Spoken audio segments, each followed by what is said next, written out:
মানবতার পতন দেখেও নির্লজ্জ অলস ভাবে বইছ কেন? বিস্তীর্ণ দুপারের অসংখ্য মানুষের হাহাকার শুনেও নিঃশব্দে নীরবে ও গঙ্গা তুমি, ও গঙ্গা বইছ কেন?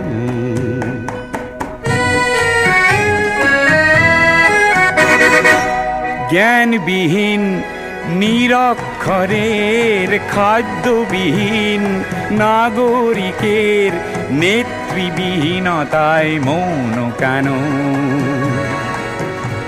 সহস্র বরষার উন্মাদনার মন্ত্র দিয়ে লক্ষ জনের সবল সংগ্রামী আর অগ্রগামী করে তোলো না কেন?